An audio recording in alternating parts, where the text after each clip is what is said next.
Family members.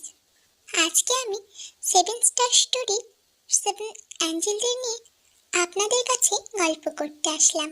জানি না আপনাদের কেমন লাগবে, মনে আশা রাখবো আপনাদের ভালোই লাগবে। আর হ্যাঁ, খারাপ লাগলেও প্লিজ বাজে কমেন্ট করবেন না। আপনাদের বাজে কমেন্ট দেখলে আমার মন ভেঙে যায়। নেক্সট স্টোরি আপনাদের উপহার দিতে আমি থেমে যাই।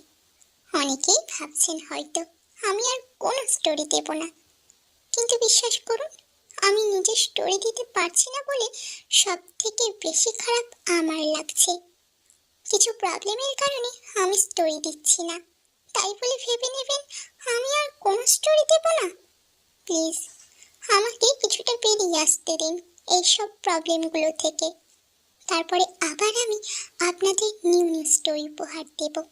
ততদিন প্লিজ অপেক্ষা করুন। অনেকেই বলে অপেক্ষা হচ্ছে শুদ্ধতম ভালোবাসার প্রকাশ। ভালোবাসতে সবাই পারে, কিন্তু সবাই প্রিয় তোমার জন্য অপেক্ষা করতে পারে না। আসলেই কি তাই? জানি না তো, হবে হয়তো। তবে অপেক্ষার কাছে আমি অনেক ঋণী।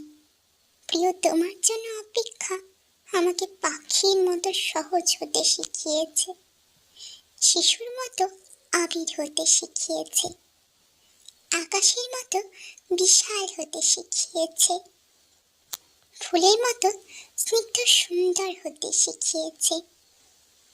অপেক্ষা আমাকে সাগরের নীল জলরাশির মতো গভীর হতে শিখিয়েছে, প্রকৃতির মতো স্বচ্ছ হতে শিখিয়েছে, সোনালী সন্ধ্যায় মায়াবী মৌনতার মতো নিবিড় হতে শিখিয়েছে। শেষ পর্যন্ত অপেক্ষা আমাকে কবিতার মায়াবী অনিত্য ভুবনের কাছে নিয়ে গেছে। হৃদয়ের মধ্যে অপেক্ষাকে পুষে রাখা কি কঠিন, অথচ আমি সেই কাজটি করে যাচ্ছি প্রতি মুহূর্তে নিদারুণ আনন্দের সাথে।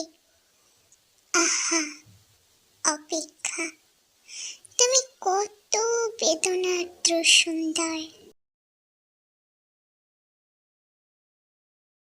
আজ সব স্টোরি থেকে আলাদা একটা স্টোরি আপনাদের উপহার দিলাম।